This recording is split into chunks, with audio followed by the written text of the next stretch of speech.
we are obsessed with identity in Europe. Either we believe that we are either Turkish or German, but actually many in Europe are both Turkish and German.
There are so many identities which we really have to pay respect to, and this report said clearly that you have the right to keep your own identity, but you also have certain obligations as a European. There are some values that are binding us together.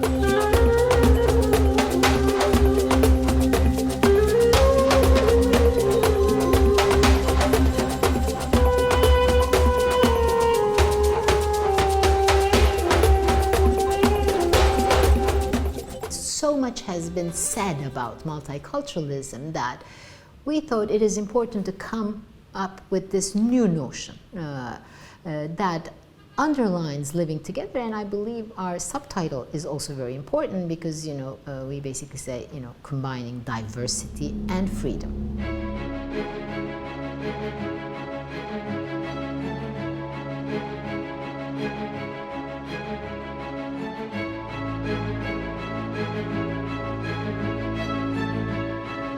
In some British cities, multiculturalism meant a retreat from basic fundamental principles of a free and open society. For example, the equality of men and women, the right to choose who you marry yourself, the treatment of young women. And we did go in some places quite far down the route of cultural relativism and so-called parallel societies. In old times, someone called them ghettos. So I think it was a necessary critique of multiculturalism, but we don't want to throw out the baby with the bathwater. No community, should be able to really keep women away from the right to have education.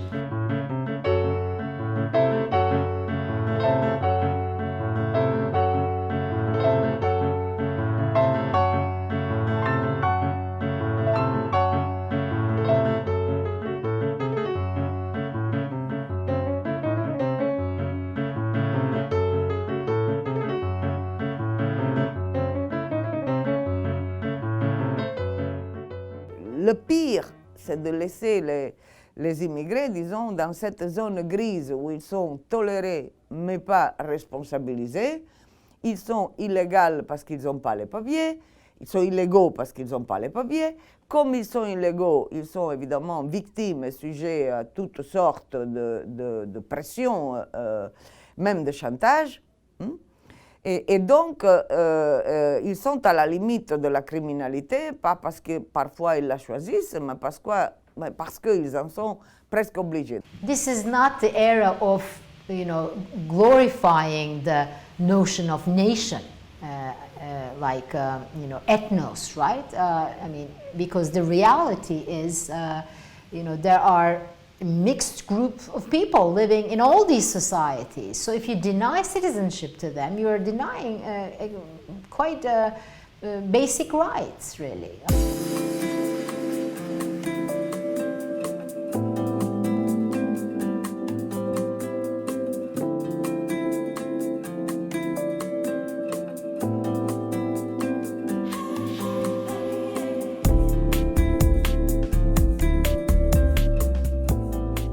It is not new, unfortunately. We have seen it in the past, how, for instance, minorities can be exploited, in particular when we have economic crisis, unemployment, then minorities become the scapegoats for all the problems that we have in the society. This is appearing again. And now it's not so much the Jews, although we are witnessing also growing anti-Semitism, but now the Muslims have taken that role to a large extent. So there is a need now for also give a clear signal to Europeans, and that is also very concrete in the report, namely that the level of welfare that we have in Europe today is totally dependent on the immigrants coming here. Je pense que le droit de vote, même au moins à niveau local, c'est un grand instrument de cohésion, d'intégration, de responsabilité partagée. Mais le message que nous donnons, c'est aussi que cette question d'intégrer des millions de personnes, qu'ils soient musulmans ou pas musulmans, même si apparemment c'est les musulmans qui posent le plus de problèmes, quote unquote, c'est tellement complexe qu'il faut que tout le monde et toute la société se penche sur le dossier, que ce soit les syndicats, que ce soit les entreprises, les administrations locales, le gouvernement, les universités, mais aussi la société civile. Donc, notre message à nous, c'est qu'il y a un grand effort à faire, qu'évidemment le gouvernement a plus de responsabilités que d'autres, ça c'est évident, mais c'est un grand effort de compréhension de toute la société, de tout le pays, si vous voulez.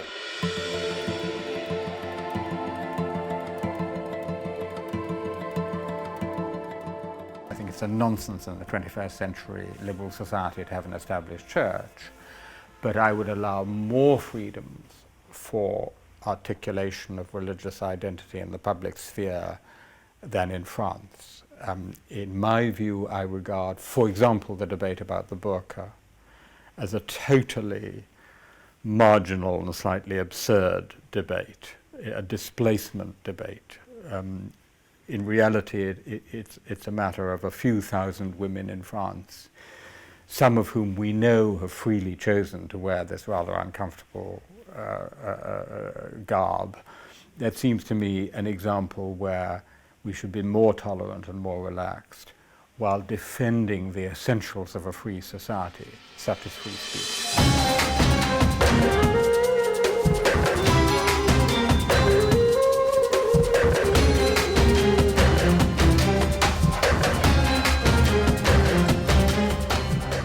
The notion Islamophobia is a bit, I think, too general. It doesn't really cover the ground that well, perhaps, and that's what we did in the report, using the notion anti-Muslim. It makes more sense because this is not an issue of fearing Islam. This is just being against it, really, being discriminatory towards Islam. So it shouldn't be confused with the fear, what does fear really tell us?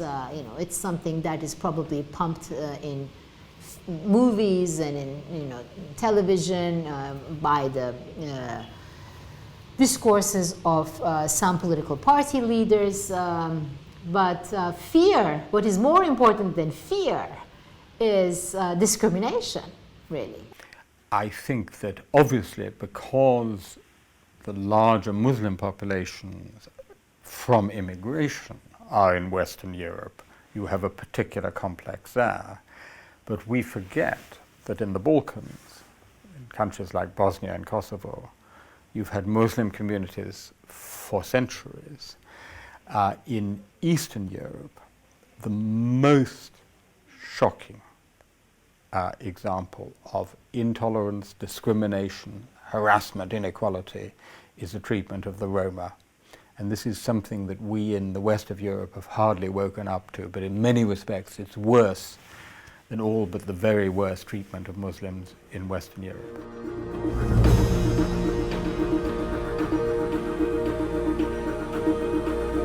If we are not able to unite more, to create more common ground for how to tackle this, in particular among the mainstream political forces, then we may see a radicalization of the whole political climate, which, and we have seen it before, where it goes. So, I mean, it's absolutely necessary now to speak out against it. And what this report says or calls for is actually that the main political leaders take more responsibility in order to build more unity and common ground for how to tackle this, rather than to exploit the tensions and the fears that obviously are there among ordinary people. Ce qu'on a écrit, les suggestions qu'on a données, ça vaut vraiment le coup qu'elles soient connues. Et dans les pays qui semblent les plus impossibles, dans d'autres qui s'ouvrent et qui ont une fenêtre de possibilité de compréhension. There are, political actors who abuse, this language of hatred and language of fear and prejudices, So there's the dark cloud of politics of fear and hatred over Europe that's harming, the values that Europe had. So again, coming back to this, that's why I thought it was very interesting that Europe, through this report, I see this report as an effort to breathe life into European values. This report is an effort to breathe life into European values. That's how I would like to really summarize it. Et je pense que c'est un bon dossier, simple à lire, plein de suggestions concrètes.